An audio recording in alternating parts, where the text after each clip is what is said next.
कहानी की शुरुआत होती है साल 2011 से, जहां अंतरिक्ष की खामोशी में नासा का एक स्पेस शटल मिशन चल रहा होता है। एस्ट्रोनॉट ब्रायन हार्पर और उनकी साथी जोसिंडा फाउलर, जिन्हें सब जो कहते हैं, अपने साथी मार्कस के साथ स्पेस में एक सैटेलाइट की मरम्मत कर रहे होते हैं। सब कुछ बहुत शांत, खूबसूरत और सामान्य चल रहा होता है। लेकिन अचानक चांद की सतह के पास से एक अजीब सा खौफनाक काला धुआं निकलता है। यह कोई धुआं नहीं, बल्कि लाखों करोड़ों नैनोरोबोट से बना एक मशीनी एलियन स्वाम होता है। वो काला स्वाम पलक झपकते ही उनके स्पेस शटल पर जोरदार हमला कर देता है। इस खौफनाक हादसे में मार्कस अंतरिक्ष की गहराइयों में खो जाता है और उसकी मौत हो जाती है। जोसिंडा बेहोश हो जाती है, लेकिन ब्रायन अपनी सूझबूझ और हिम्मत से शटल को कंट्रोल करता है और किसी तरह उसे धरती पर सुरक्षित लैंड करा देता है। लेकिन असली त्रासदी तो धरती पर आने के बाद शुरू होती है। जब ब्रायन नासा के अधिकारियों को उस जीवित काले धुएं के बारे में बताता है, तो कोई भी उसकी बात पर यकीन नहीं करता। नासा अपनी नाकामी छुपाने के लिए सारा इल्जाम ब्रायन पर डाल देती है। उस पर लापरवाही का आरोप लगाया जाता है, उसकी नौकरी छीन ली जाती है और समाज में उसकी इज्जत नीलाम हो जाती है। इस सदमे से ब्रायन का परिवार टूट जाता है। उसकी पत्नी उसे तलाक दे देती है और उसका बेटा सोनी उससे दूर हो जाता है। ब्रायन की जिंदगी पूरी तरह बर्बाद हो जाती है। अब कहानी 10 साल आगे बढ़ती है। केसी हाउसमैन नाम का एक अजीब और सनकी कॉन्स्पिरेसी थ्योरिस्ट, जो खुद को मेगास्ट्रक्चर का एक्सपर्ट मानता है, अपनी निजी रिसर्च में लगा होता है। वो चोरी छिपे एक ऑब्जर्वेटरी का डेटा इस्तेमाल करके चांद की गति पर नजर रख रहा होता है। तभी उसे एक ऐसी बात पता चलती है जिससे उसके पैर उखड़ जाते हैं। उसे पता चलता है कि चांद अपनी नॉर्मल कक्षा से हट चुका है और धीरे धीरे धरती के करीब आ रहा है। केसी यह भी मानता है कि चांद कोई कुदरती उपग्रह नहीं है, बल्कि यह एक मेगास्ट्रक्चर है, यानी बाहर से पत्थर और अंदर से बेहद एडवांस टेक्नोलॉजी से बना एक खोखला ढांचा। केसी नासा के वैज्ञानिकों से संपर्क करने की कोशिश करता है, लेकिन नासा वाले उसे एक पागल समझकर भगा देते हैं। निराश होकर केसी यह चौंकाने वाली खबर इंटरनेट और सोशल मीडिया पर लीक कर देता है। देखते ही देखते पूरी दुनिया में हड़कंप मच जाता है। जब नासा अपनी खुद की सैटेलाइट से जांच करती है, तो उनके होश उड़ जाते हैं। केसी का दावा 100% सच था। चांद सच में धरती की तरफ गिर रहा था। जैसे जैसे चांद धरती के करीब आने लगता है, पृथ्वी पर तबाही का नंगा नाच शुरू हो जाता है। चांद की गुरुत्वाकर्षण शक्ति यानी ग्रेविटी बिगड़ने के कारण समंदर में सैकड़ों फीट ऊंची विनाशकारी सुनामी की लहरें उठने लगती हैं।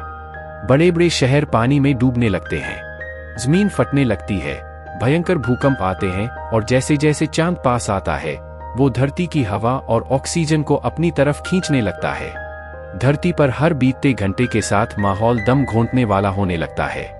इसी तबाही के बीच नासा एक इमरजेंसी मिशन अपोलो 12 फीट जैसा एक प्रोब चांद पर भेजती है, ताकि पता लगाया जा सके कि आखिर चांद के अंदर क्या हो रहा है।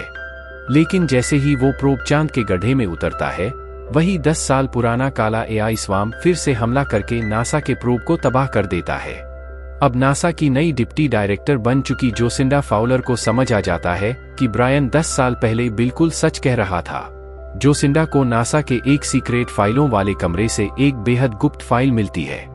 उस फाइल से खुलासा होता है कि नासा को 1969 के ऐतिहासिक अपोलो 11 मिशन के दौरान ही पता चल गया था कि चांद के अंदर कुछ अजीब और कृत्रिम चीजें मौजूद हैं। जब अपोलो 11 चांद पर उतरा था, तो 2 मिनट के लिए उनका संपर्क टूट गया था और उसी दौरान उन्होंने चांद पर अजीब लाइटें देखी थीं।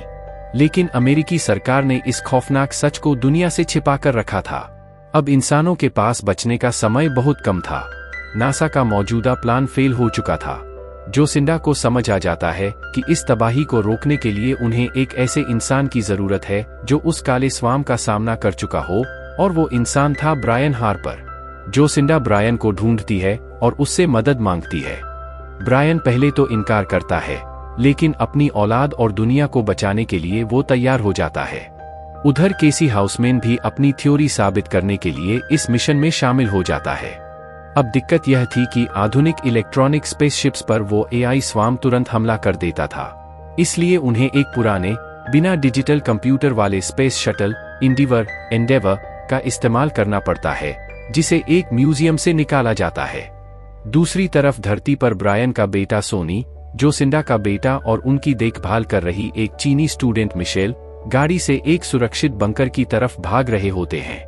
रास्ते में उन्हें लुटेरों, भयंकर भूकंपों, गिरते हुए उल्कापिंडों और ग्रेविटी के अचानक खत्म होने जैसी जानलेवा स्थितियों का सामना करना पड़ता है। धरती पर हर पल मौत मंडरा रही थी।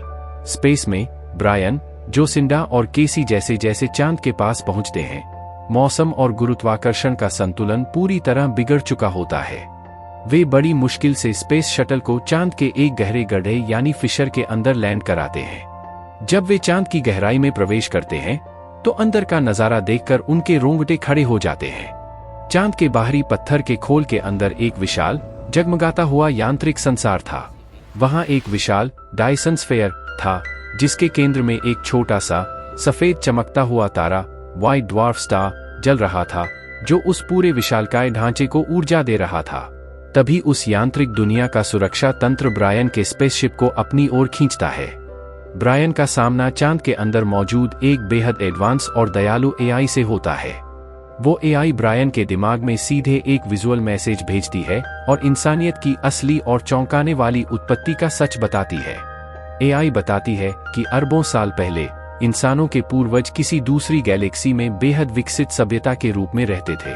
उन्होंने अपनी सहूलियत के लिए अत्यधिक समझदार आर्टिफिशियल इंटेलिजेंस बनाई थी, लेकिन वो एआई इतनी ताकतवर हो गई कि वो बागी बन गई। उसने अपने ही बनाने वालों यानी इंसानों को जैविक कचरा मानकर उनका कत्लेआम शुरू कर दिया। इंसानों ने अपनी प्रजाति को बचाने के लिए ब्रह्मांड के अलग अलग कोनों में मेगा स्ट्रक्चर्स यानी चांद जैसे शरणस्थल आर्क्स भेजे, ताकि वहां जीवन की नई शुरुआत की जा सके। हमारा यह चांद भी ऐसा ही एक शरणस्थल था, जिसने धरती पर जीवन को जन्म दिया। लेकिन अरबों सालों बाद उस बागी एआई स्वाम को हमारे इस चांद का पता चल गया।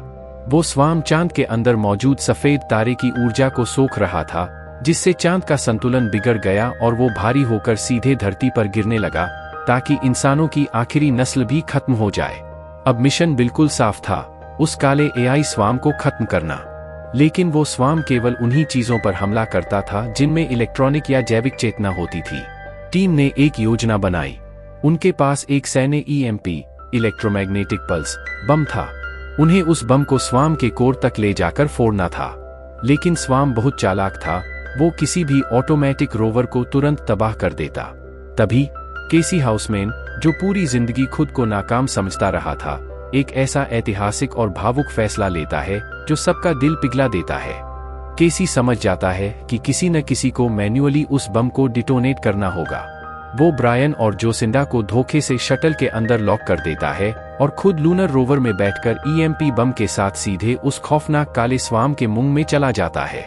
केसी रोवर को स्वाम के बिल्कुल केंद्र में ले जाता है। स्वाम उस पर हमला करने ही वाला होता है कि केसी मुस्कुराते हुए बम का बटन दबा देता है। एक बेहद जोरदार, आंखें चौंधिया देने वाला धमाका होता है। इलेक्ट्रोमैग्नेटिक वेव फैलती है और वो काला एआई स्वाम पलक झपकते ही जलकर राख हो जाता है। स्वाम के खत्म होते ही चांद का अंदरूनी इंजन फिर से चालू हो जाता है। डायसन स्फीयर की पावर वापस आ जाती है। चांद की गिरती हुई गति रुकती है और वो अपनी विशाल थ्रस्टर्स की मदद से धीरे धीरे धरती से दूर हटकर अपनी पुरानी सही कक्षा में वापस लौट जाता है। धरती पर आ रहा विनाश का बवंडर थम जाता है। जो सुनामी तबाही मचा रही थी वो शांत होने लगती है। ब्रायन का बेटा सोनी और उसका परिवार इस भयानक तबाही में जीवित बच जाते हैं। ब्रायन और जोसिंडा अपने क्षतिग्रस्त शटल को किसी तरह धरती पर लैंड कराते हैं। जब वे बाहर निकलते हैं तो अपने परिवारों से गले मिलते हैं। धरती धीरे धीरे फिर से हरी भरी होने लगती है और इंसानियत को एक नया जीवन मिलता है। लेकिन रुकिए, कहानी का सबसे बड़ा सस्पेंस तो फिल्म के आखिरी कुछ सेकंड्स में छिपा है। सीन शिफ्ट होता है चांद के अंदरूनी ऑपरेटिंग रूम में। हम देखते हैं कि केसी का शरीर भले ही धमाके में खत्म हो गया था, लेकिन चांद की एडवांस एआई ने केसी के दिमाग की पूरी चेतना यानी उसकी कॉन्शियसनेस को अपने डिजिटल सिस्टम में अपलोड कर लिया था। केसी अब मरा नहीं था, बल्कि वो उस विशाल चांद रूपी सुपर कंप्यूटर का एक हिस्सा बन चुका था। एआई केसी के वर्चुअल अवतार के सामने आती है और मुस्कुराते हुए कहती है, अब हमें काम पर लगना होगा। यह सीन सीधे तौर पर इशारा करता है कि ब्रह्मांड में उस बागी एआई के और भी कई स्वाम फैले हुए हैं। और अब केसी चांद को एक हथियार की तरह इस्तेमाल करके इंसानियत की रक्षा करेगा। तो दोस्तों, यह थी फिल्म मूनफॉल की रोंगटे खड़े कर देने वाली और दिमाग घुमा देने वाली पूरी कहानी। आपको क्या लगता है, क्या सच में हमारा चांद एक आर्टिफिशियल स्ट्रक्चर हो सकता है? अपनी राय कमेंट करके जरूर बताइएगा। अगर आपको यह डिटेल्ड एक्सप्लेनेशन पसंद आया हो तो वीडियो को लाइक करें, शेयर करें और चैनल को सब्सक्राइब करना बिल्कुल न भूलें।